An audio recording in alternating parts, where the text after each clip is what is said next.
2020 की सर्दियों का समय था। अमन और निष्ठा, एक नवविवाहित भारतीय जोड़ा, अपनी नई जिंदगी की शुरुआत करने के लिए यूएस के बोस्टन शहर पहुंचे। अमन को एक प्रतिष्ठित कंपनी में नौकरी मिली थी। दोनों ने शहर से थोड़ी दूर एक पुराना, विशाल लेकिन खूबसूरत घर किराए पर लिया। घर की बनावट ऐसी थी कि देखने वाला मंत्रमुग्ध हो जाए। बड़ा बगीचा, पुराने जमाने की लकड़ी की खिड़कियां और एक ऊंची घड़ी वाला टॉवर। पर जैसे ही निष्ठा ने घर की दहलीज पर कदम रखा, उसे ऐसा लगा जैसे किसी ने उसे पीछे से खींचने की कोशिश की हो। अमन ने मुस्कुराते हुए कहा, यह सिर्फ तुम्हारा वहम है, निष्ठा। लेकिन निष्ठा का मन इस घर में जाने से हिचकिचा रहा था। पहली रात को दोनों ने अपना बेडरूम व्यवस्थित किया और सोने चले गए। रात के लगभग 2 बजे निष्ठा की नींद अचानक खुल गई। उसे लगा कि कमरे में कोई और भी है। उसने देखा कि अंधेरे में एक परछाई कमरे के कोने में खड़ी थी। डरते हुए उसने अमन को उठाया। अमन, देखो वहां कोई है।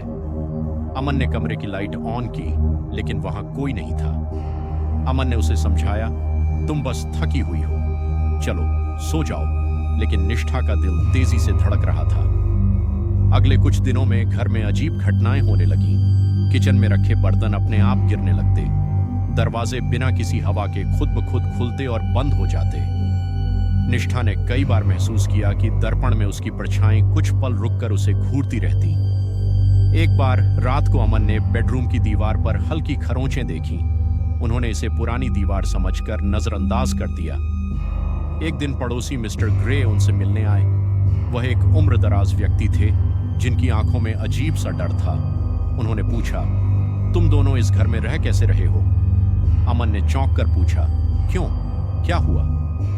मिस्टर ग्रे ने बताया, यह घर शापित है। 50 साल पहले यहां रहने वाला एक परिवार रहस्यमय परिस्थितियों में मारा गया था। उनकी आत्माएं अब भी इस घर में भटकती हैं। निष्ठा ने डरते हुए पूछा, लेकिन उन्हें क्यों मारा गया? मिस्टर ग्रे ने धीमी आवाज में कहा, यह किसी ने नहीं देखा, लेकिन कहते हैं उस रात चीखें इतनी भयानक थीं कि पूरा इलाका हिल गया था। दीवारों का खौफनाक सच उस रात। निष्ठा ने बेडरूम में दीवार पर कुछ अजीब देखा। लाल रंग के धब्बे उभर रहे थे, जैसे दीवार से खून रिस रहा हो। उसने घबराकर अमन को बुलाया।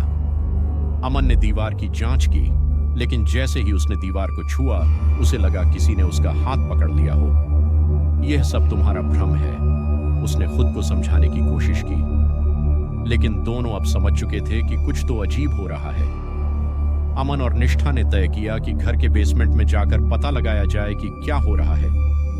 बेसमेंट का दरवाजा पुराना और जंग लगा हुआ था। जैसे ही उन्होंने दरवाजा खोला, एक ठंडी हवा का झोंका उनके चेहरे से टकराया। बेसमेंट में अंधेरा था। टॉर्च की रोशनी में उन्होंने देखा कि वहां दीवारों पर बच्चों की तस्वीरें बनी हुई थीं। हर तस्वीर में बच्चे के चेहरे पर डर और दर्द झलक रहा था। अचानक दीवार पर खून से लिखा हुआ एक वाक्य उभर आया, तुम बच नहीं पाओगे, ये घर हमारा है। उस रात अमन और निष्ठा ने घर छोड़ने का फैसला किया, लेकिन जैसे ही उन्होंने अपना सामान पैक करना शुरू किया, लाइट्स बुझ गईं। पूरे घर में अंधेरा छा गया। निष्ठा ने देखा कि सीढ़ियों पर एक सफेद साड़ी में महिला खड़ी थी। उसकी आंखों से खून टपक रहा था और उसकी उंगलियों से हड्डियां झांक रही थीं। महिला धीरे धीरे उनकी ओर बढ़ने लगी। उसके कदमों की आवाज पूरे घर में गूंज रही थी। निष्ठा ने चीखते हुए अमन को बुलाया, अमन जल्दी भागो। अमन ने किसी तरह निष्ठा का हाथ पकड़ा और दोनों घर से बाहर भाग निकले। अगले दिन अमन और निष्ठा ने वह घर हमेशा के लिए छोड़ दिया। उन्होंने बाद में सुना कि वह घर अब भी खाली है। जो भी वहां रहने जाता है या तो गायब हो जाता है या पागल हो जाता है। कहते हैं उस घर में अब भी वह आत्मा भटकती है।